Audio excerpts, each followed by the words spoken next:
siang kepada dosen pengampu mata kuliah politik desentralisasi. Pada kesempatan ini kami dari kelompok 4 akan menjelaskan yang pertama jurnal desentralisasi, yang kedua analisis mengapa DKI Jakarta, Aceh, Papua, Yogyakarta dinyatakan sebagai daerah khusus. Sebelumnya perkenalkan, nama lengkap saya Yohanes Pela, kelas 6A3 Prodi Ilmu Pemerintahan. Saya Yuliana Erni Bunga dari kelas 6A3 Prodi Ilmu Pemerintahan. Saya Rosa Dalimatai, kelas 6A3 Prodi Ilmu Pemerintahan. Saya atas nama Yunita Mae dari kelas 6A3 Prodi Ilmu Pemerintahan. Saya atas nama Yanto Misani, kelas 6A3 dari Prodi Ilmu Pemerintahan. Terima kasih atas waktu dan kesempatan yang diberikan kepada saya. Di sini saya akan menjelaskan tentang jurnal desentralisasi. Beberapa waktu belakangan semenjak bergulirnya gelombang reformasi, otonomi daerah menjadi salah satu topik sentral yang banyak dibicarakan. Pelaksanaan otonomi daerah di Indonesia dimulai sejak pemerintahan mengeluarkan Undang-Undang Nomor 22 dan Undang-Undang Nomor 25 Tahun 1999 yang berisi tentang pelimpahan wewenang. Pelimpahan wewenang pemerintahan dari pemerintahan pusat kepada pemerintahan daerah dan tentang perimbangan keuangan antara pemerintahan pusat dan daerah.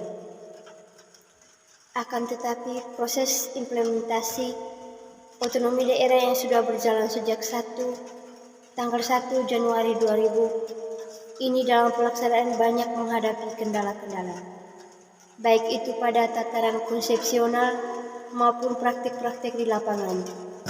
Desentralisasi di Indonesia merupakan reformasi yang tidak selesai dan hingga saat ini pelaksanaannya belum maksimal atau belum sukses. Inti dari desentralisasi adalah internalizing cost and benefit untuk people serta bagaimana mendekatkan pemerintahan kepada rakyatnya. Itulah esensi yang terpenting dari sebuah desentralisasi. Akan tetapi pelaksanaan desentralisasi di Indonesia sampai sekarang masih jauh dari harapan tersebut. Hal ini ditunjukkan dari desentralisasi yang hanya menguntungkan elit dan penguasaan lokal. Desentralisasi merupakan sebuah gurita neoliberal, desentralisasi pelayanan publik yang kurang berkarakter, desentralisasi tanpa efisiensi kelembagaan, desentralisasi menyuburkan korupsi di daerah, dan desentralisasi fiskal yang semu. Seperti yang telah dijelaskan sebelumnya, desentralisasi adalah pelimpahan kewenangan dari pemerintahan pusat ke pemerintahan daerah dalam berbagai bidang. Pemberlakuan dari asas desentralisasi ini tidak lepas dari sejarah panjang pembangunan nasional Indonesia semenjak merdekanya. Krisis ekonomi pada tahun 1997 mendesak pemerintahan untuk memberlakukan desentralisasi itu. 2. Fungsi sistem desentralisasi adalah untuk meringankan beban pekerjaan yang ada di pemerintah pusat sehingga pekerjaan dapat dialihkan kepada pemerintah daerah, supaya dalam penyelenggaraan suatu pemerintahan tidak terjadi penumpukan kekuasaan pada salah satu pihak saja. Tujuan desentralisasi adalah agar terwujudnya suatu pemerintahan yang demokratis melalui pelayanan masyarakat yang efektif, efisien, dan ekonomis. 3. Jenis-jenis desentralisasi yaitu 1. Desentralisasi politik yang bertujuan menyalurkan semangat demokrasi secara positif di masyarakat. 2. Desentralisasi administrasi yang memiliki 3 bentuk utama yaitu dekonsentrasi, delegasi, dan devolusi, bertujuan agar penyelenggaraan pemerintahan dapat berjalan secara efektif dan efisien. 3. Desentralisasi fiskal bertujuan memberikan kesempatan kepada daerah untuk menggali berbagai sumber dana. 4. desentralisasi ekonomi atau pasar bertujuan untuk lebih memberikan tanggung jawab yang berkaitan sektor publik ke sektor privat. Contoh penerapan asas desentralisasi yang dilakukan setelah berlakunya Undang-Undang Nomor 22 dan Undang-Undang Nomor 29 Tahun 1999 sebagai berikut. 1. Kasus Nusa Tenggara Barat. Dalam kasus ini, yang menjadi perhatian khusus adalah desentralisasi terkait sistem manajemen perikanan. Sebelumnya pemerintahan dengan menganut kebijakan desentralisasi mengatur bahwa setiap perairan berikut sumber dayanya adalah milik negara dan diatur oleh negara dengan memanfaatkan pemerintahan provinsi, kabupaten hingga desa. Seluruh keuntungan yang diperoleh nantinya dikelola dan digunakan oleh negara. Setelah penerapan desentralisasi, pemerintahan provinsi Nusa Tenggara Barat mengeluarkan Perda Nomor 15 Tahun 2001 tentang sistem manajemen perikanan di daerahnya. Dengan adanya aturan ini, penanggung-jawaban perikanan setempat merancangkan aturan manajemen dan praktik pengelolaan sektor perikanan dengan berdasarkan pada kearifan lokal dan juga pengetahuan adat untuk mencapai kesinambungan produk perikanan daerahnya. Kedua, desentralisasi pada bidang kehutanan. Hutan merupakan salah satu potensi alam terbesar yang dimiliki oleh Indonesia. Hutan Indonesia adalah hutan terbesar ketiga di dunia dan di dalamnya terkandung begitu banyak komoditi yang dapat meningkatkan pendapatan Indonesia. Ketimpangan pengelolaan hutan oleh pemerintah pusat pada masa lalu mengakibatkan munculnya gagasan atas pemberlakuan sentralisasi hingga desentralisasi. Kehutanan yang menjadi solusinya setelah munculnya desentralisasi.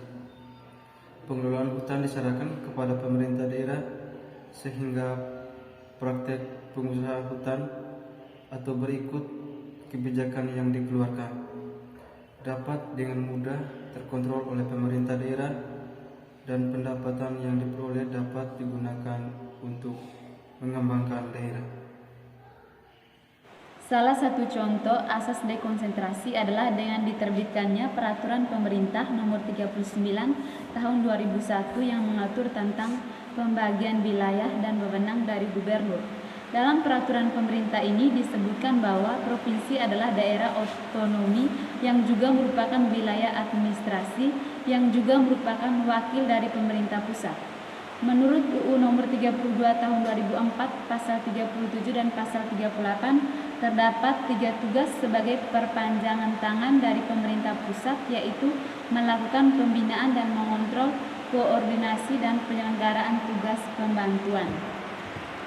Kesimpulan dari jurnal desentralisasi di atas merupakan sebuah penerapan desentralisasi dalam negara kesatuan, menandakan bahwa kedudukan pemerintah pusat adalah tetap, yakni sebagai pemegang kekuasaan tertinggi. Hal ini ditandai dengan daerah yang juga ikut bertanggung jawab terhadap pemerintah pusat dalam pelaksanaan otonomi daerah.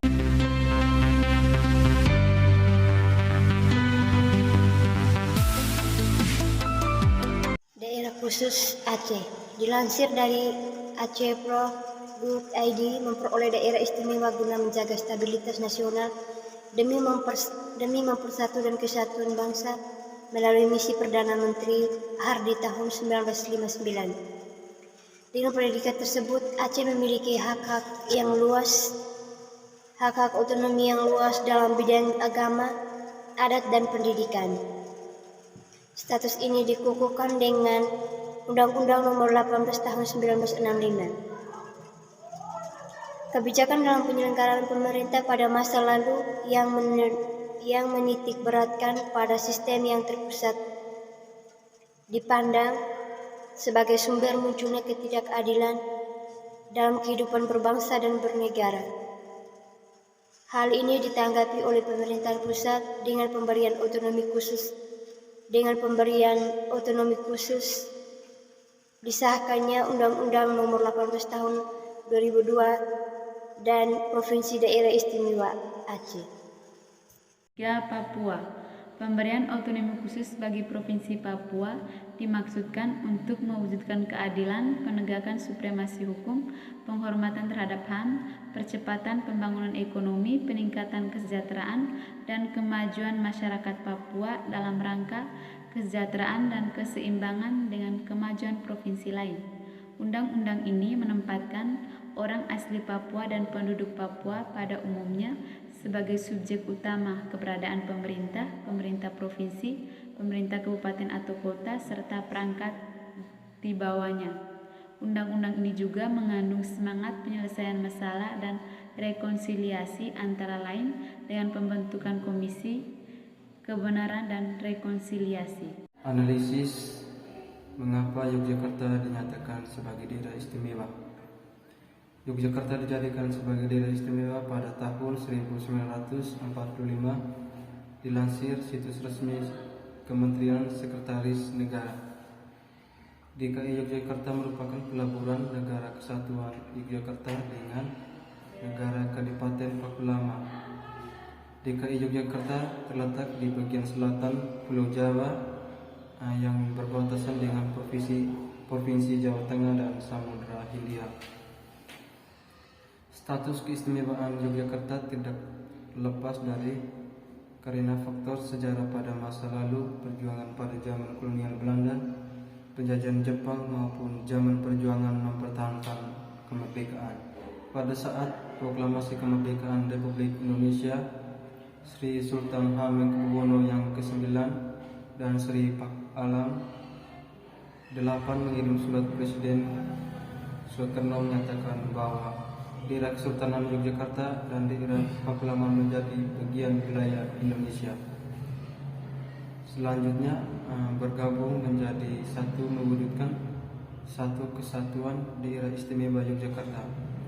Sri Sultan Hamengkubuwono yang ke-9 dan Sri Paku Alam 8 sebagai kepala daerah dan wakil kepala daerah bertanggung jawab langsung kepada Presiden Republik Indonesia. Pada 5 September 1945 mengeluarkan amanat yang menyatakan bahwa daerah Kesultanan dan daerah Pakualaman merupakan daerah istimewa yang menjadi bagian dari Republik Indonesia sesuai pasal 18 Undang-Undang Dasar 1945. Saat ini Kesultanan dan Pakualaman memainkan peran penting dalam melihara nilai-nilai budaya dan adat istiadat Jawa yang merupakan satu masyarakat Yogyakarta. Daerah istimewa Yogyakarta sering dihubungkan dengan kota Yogyakarta sehingga secara kurang tepat seiring disebut dengan Yogyakarta. Walau secara geografis merupakan daerah settingan provinsi terkecil kedua setelah DKI Jakarta, daerah istimewa ini dikenal di tingkat nasional dan internasional, terutama sebagai tempat tujuan wisata andalan setelah Provinsi Bali. Dengan dasar pasal 18 Undang-Undang Dasar 1945, DPRD Yogyakarta menghendaki agar kedudukan sebagai daerah istimewa untuk daerah tingkat 1 tetap melestari dengan meningkat sejarah pembentukan dan perkembangan. Sekian dan terima kasih.